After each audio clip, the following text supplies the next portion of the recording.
Bom dia, hoje é 7 de fevereiro de 2025, sexta-feira, estamos aqui para novamente falar do cenário macroeconômico no nosso tradicional Oriz Podcast Macro.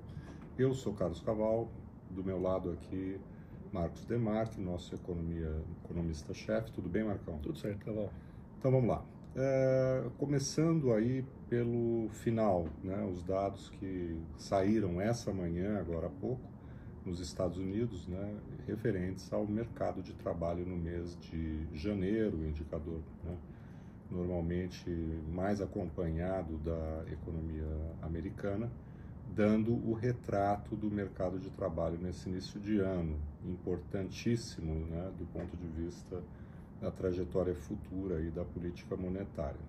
Vamos comentar outros indicadores de atividade também lá e aqui no Brasil, ao lado também, né, do outro ator principal dessa semana, que foi a ata do Copom, divulgada na quarta-feira. Então vamos lá, Marcão, o que vimos hoje aí, como é que foi a divulgação do famoso payroll referente a janeiro, agora há pouco? Sim, então vamos lá, Caval. É interessante, né, para quem acompanha há bastante tempo, né, as divulgações aí de mercado de trabalho nos Estados Unidos, os dados mensais, né, e o costume é sempre olhar, né, o número que pisca ali na tela primeiro, né, que é a criação de postos de trabalho, né, o payrolls, né, e se você olhar o que foi divulgado hoje, a valor de face olhando somente esse número, foi um número fraco, né? 143 mil, relativamente fraco, né? 143 mil empregos gerados em janeiro, ante uma expectativa de 175 mil, né? Então, por volta de 30 mil abaixo do esperado.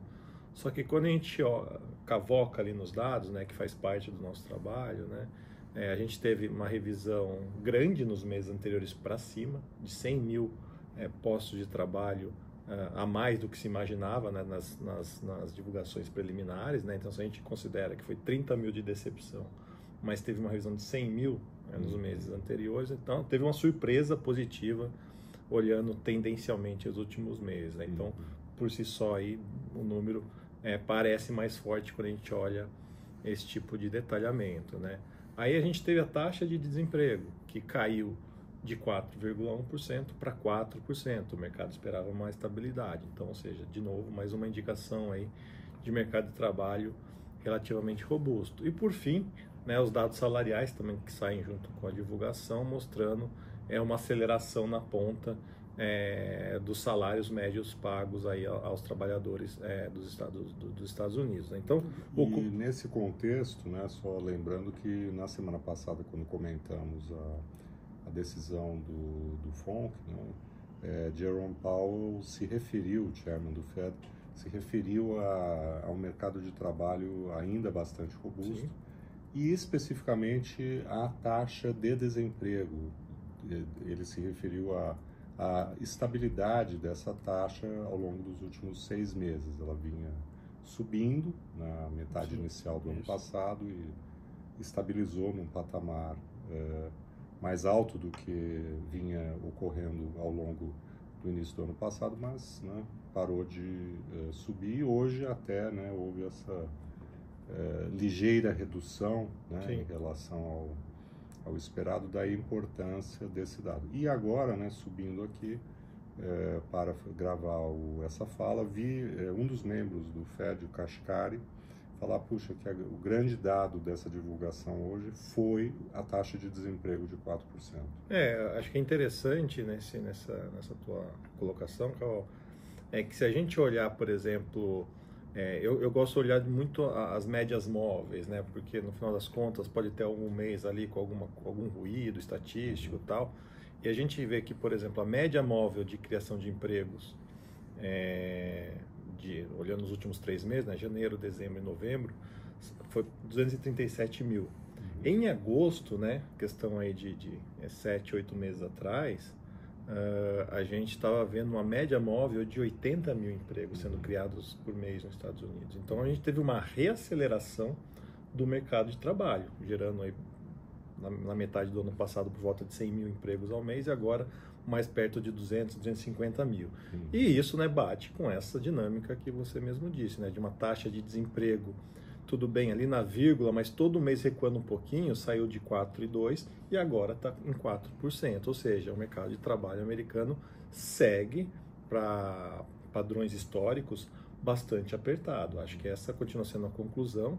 E pensando em termos de Fed, pegando pela própria fala do membro, aí, né, o Kashkari, o que a gente pode esperar é que o Fed continue muito na linha de que a política monetária americana está bem posicionada, né, para alcançar os objetivos que ele tem para ele, né, que é estabilidade da taxa de desemprego, né, no mercado de trabalho dentro do seu potencial, e uma taxa de inflação recuando para perto de 2%. Dito isso, parece ainda pouco provável, né, que a gente tenha uma sequência de cortes ao longo desse ano. 1 ou 2 cortes hoje de juros nos Estados Unidos talvez seja o cenário mais provável de política monetária por lá. E interessante nesse contexto é o comportamento da taxa de 10 anos, né, que é a grande referência dos mercados internacionais, né, é uma medida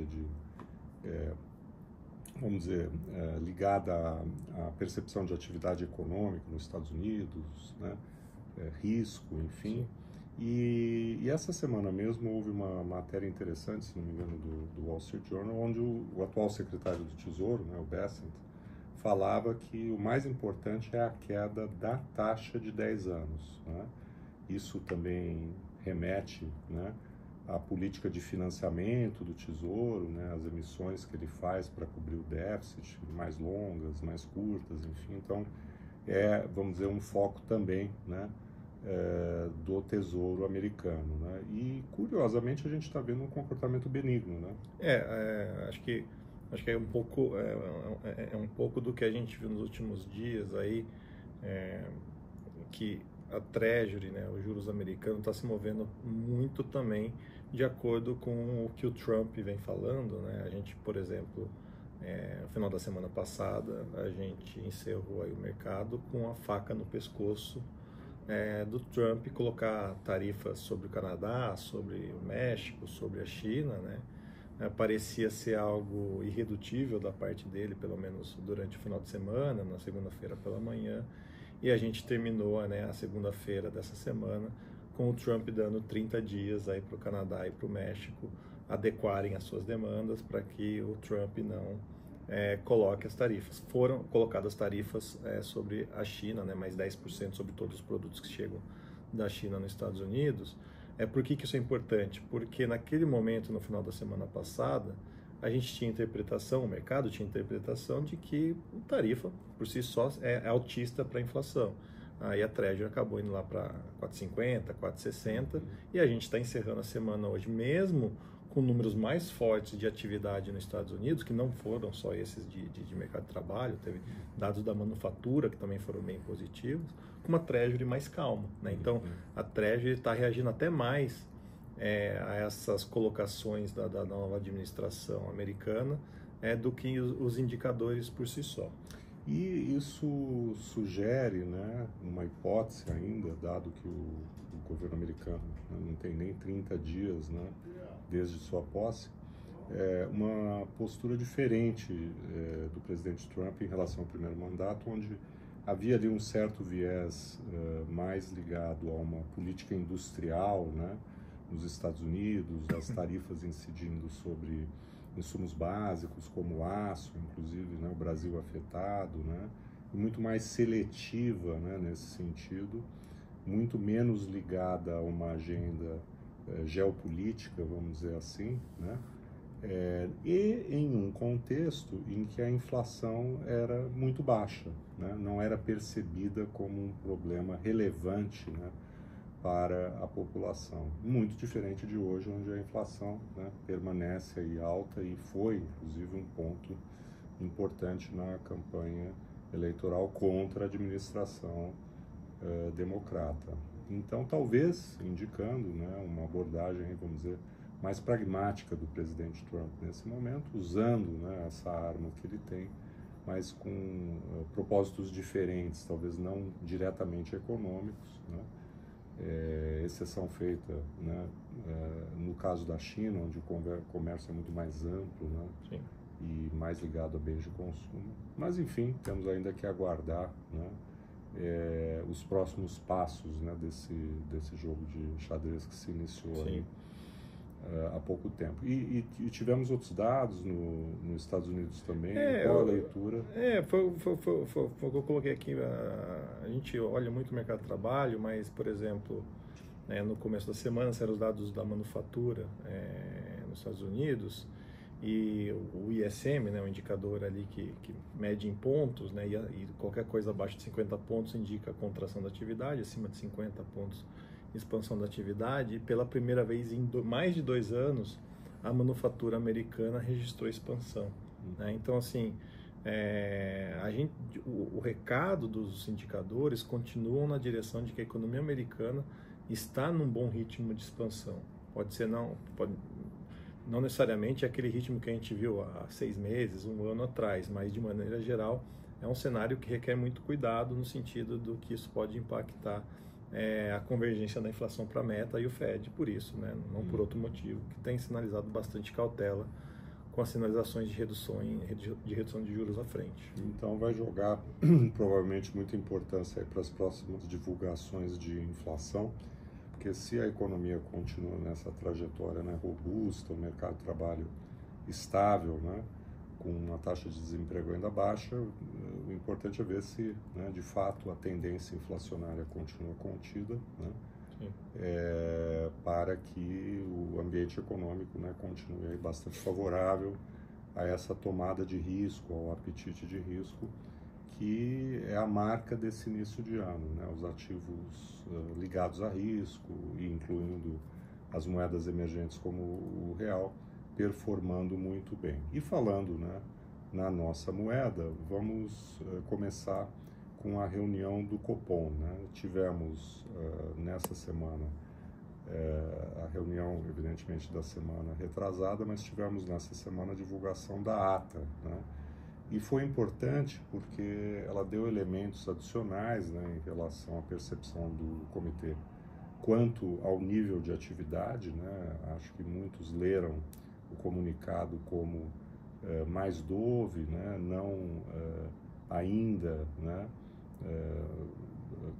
Vamos dizer, nos termos do comunicado, né? Ficou a percepção de que o Copom talvez estivesse já com um diagnóstico de uma desaceleração mais relevante do nível de atividade, que com isso ele pudesse, né, tomar os seus próximos passos com mais cautela do ponto de vista da trajetória da Selic. Mas o que se viu foi um debate no comitê, né, onde há muitas dúvidas com relação ao próprio ritmo da desaceleração. Foi, portanto, uma leitura um pouco mais rock, né, nesse sentido, frente ao comunicado da semana passada, né? Bom, com relação a isso, é importante então a gente refletir sobre os últimos dados de atividade econômica, né? Ainda estamos falando, né, sobretudo do final do ano passado, né? Não tivemos, né, nem a divulgação do PIB ainda, mas já há alguma coisa com relação ao mês de janeiro. Caval, acho que de algumas semanas para cá, né, até mesmo numa citação nossa aqui no podcast da semana passada, né, acho que ganhou força, ou melhor, ganhou aí peso na discussão entre os economistas, né, de qual é o ritmo da desaceleração que a gente está passando. Obviamente, a economia tem tudo para desacelerar, dado o juro real, dado tudo o que aconteceu aí nos últimos meses em termos de Selic, de aperto das condições financeiras da economia. Então continua uma discussão muito em aberta, mas, por exemplo, essa semana tivemos aí os dados de vendas de veículos, né, divulgada pela Fenabrave, e em janeiro desse ano, né, as vendas foram 6% superiores a janeiro do ano passado. Então, olhando comparativamente com o ano passado, e aqui a gente está falando em unidades, né, não é em dinheiro, né, então carros vendidos em unidades subiram 6%, é um bom início de ano de maneira geral. Ao mesmo tempo, ainda colhendo dados do final do ano passado, tivemos a produção industrial de dezembro, né, foi uma queda menor do que esperado, uma queda de 0,3% na comparação com novembro. O mercado esperava uma queda de mais de 1%.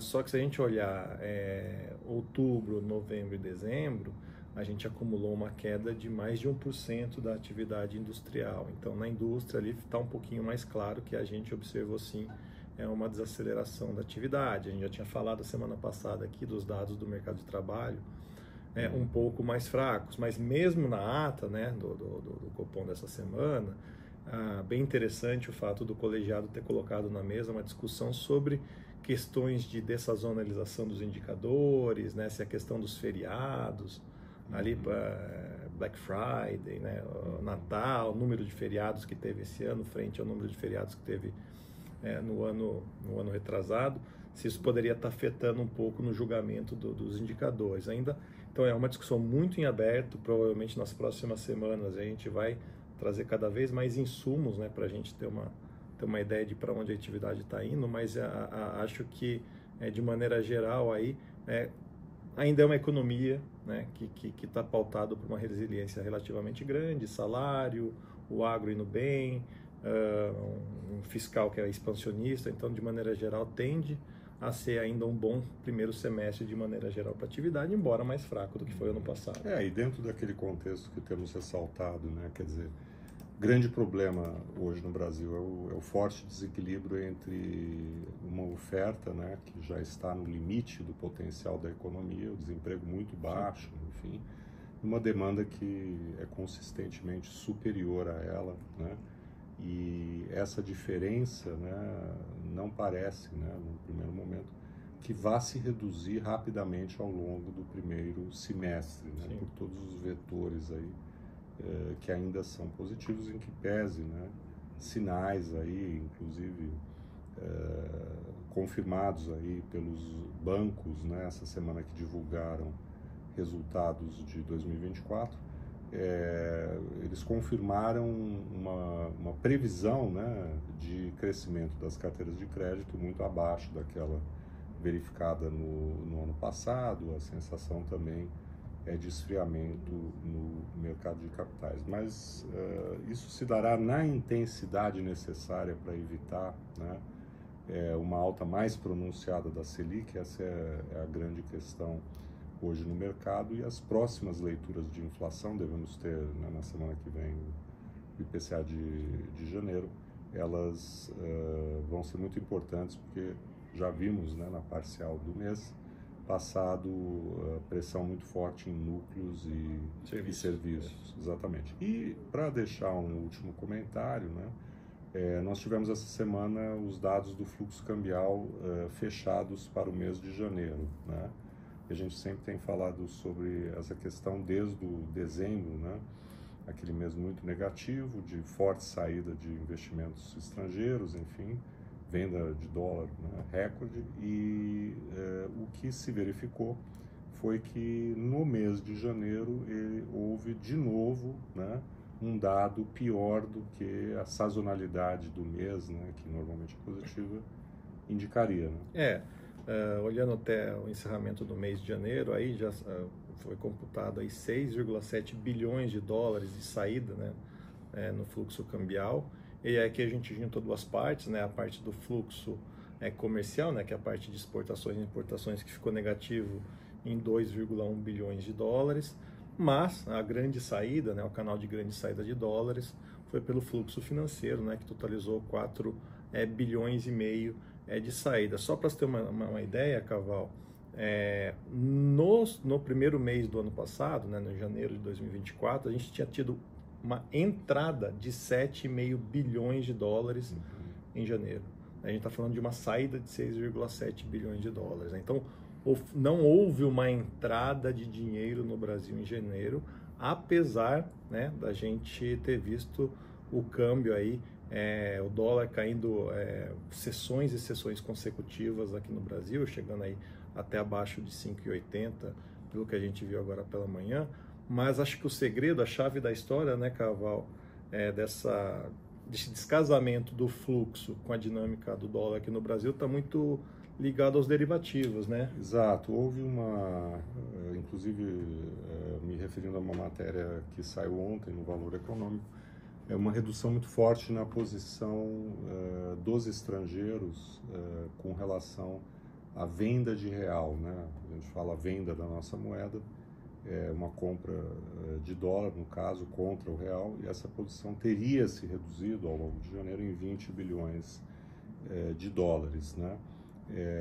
E isso, portanto, se contrapôs, né, a um fluxo de saída, né, no caso da moeda à vista, né, superando, né, largamente em dimensão e caracterizando, né, exatamente esse momento de apetite de risco, né, propiciada aí pelas sinalizações mais brandas aí de política econômica do governo Trump, né. Agora, vale o alerta, né? Normalmente, esses posicionamentos no mercado de derivativos, eles são mais fugazes, né? Eles muitas vezes aproveitam essa oportunidade, depois, né, esses fluxos são rapidamente revertidos a qualquer mudança de cenário. E não tivemos, né, no Brasil, nenhuma melhora, né, nesse período de fundamento, né, do ponto de vista da política fiscal, ou do ponto de vista das contas externas, como os dados do fluxo indicam, né? Expectativas de inflação que ainda estão em elevação na pesquisa Focus, né? Então acho que tem um peso muito grande, né, nessa melhora do contexto aí de apetite de risco global. Bom, ficamos por aqui, agradecemos aí todo mundo aí pela participação e voltamos na semana que vem para mais um comentário no Ouriço Podcast Macro. Um bom fim de semana aí a todas e todos. Até a próxima semana.